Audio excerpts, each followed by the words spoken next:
Mon Seigneur, moi ça fait 13 ans que j'appartiens à Dieu. Je me régale ce soir.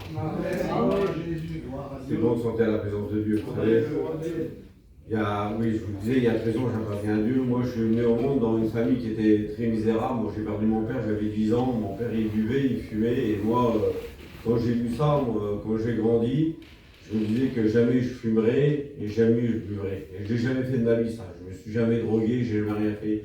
Et nous, chez nous, on était une famille de chouraveurs. Alors moi, mon but dans la vie, je me disais, si je gagnerais bien ma vie, que je ferais des affaires dans le monde. Vous savez, nous, on est de Paris et là-bas, vous avez beaucoup de portes ouvertes pour beaucoup de choses. Et je dis, je serai heureux. Alors j'ai été là-dedans. Et puis moi, j'étais zélé. Alors, comment vous expliquer? Vous savez, comme le péché abonde, moi j'étais là-dedans, loin dans le péché. J'ai fait plein d'affaires dans ma vie assez graves, beaucoup graves. Et quand vous êtes zélé dans ces choses-là et que vous êtes bien entouré, ben vous passez, c'est marrant de dire ça dans un témoignage, mais vous passez le cap, vous savez, et quand vous passez le cap, ben vous n'êtes plus le même homme.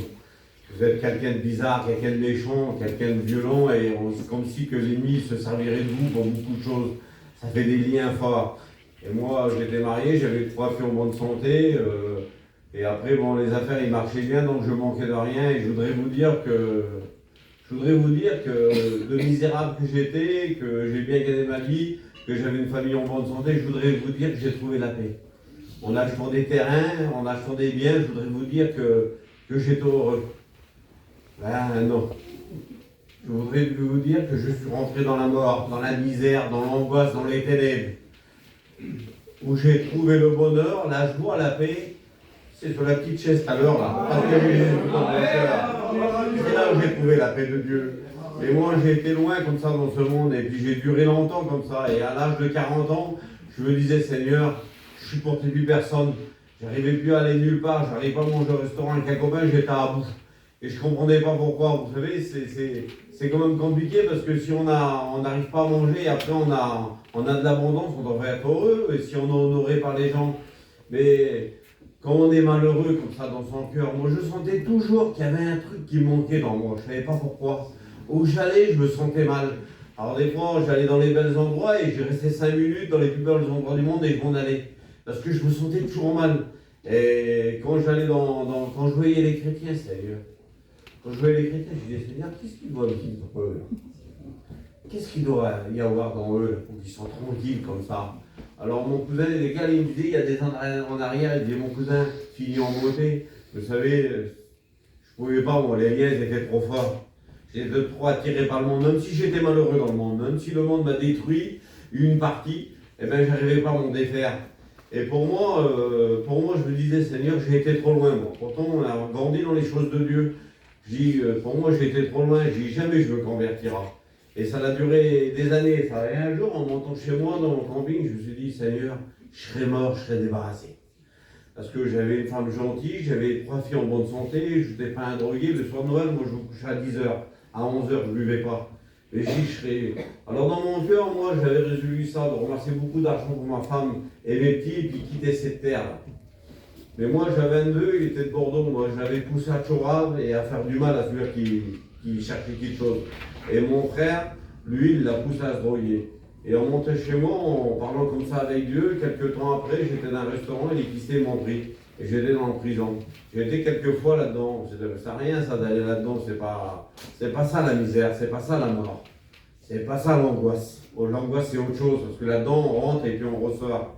Et au bout de 6-7 mois là-dedans, mon frère il m'a appelé, il dit, tu sais le petit là-bas qui est à Bordeaux ce matin, il l'a retrouvé pendu dans la cellule. Et là, la peine, elle a rentré dans moi, et la haine, la colère, elle a rentré comme un feu dans moi. On dirait que dans mon cœur et dans mon esprit, le diable avait rentré dans moi tellement que la colère, elle était dans moi, puis la haine. Et j'ai tout fait. Il y avait un garçon qui était à côté de moi dans cette cellule-là, lui, il connaissait pas Dieu, il me voyait faire, il faisait des crises d'angoisse. Et moi, ça faisait 6 mois que j'étais là-dedans, je n'avais pas le droit de voir ma femme et mes petits.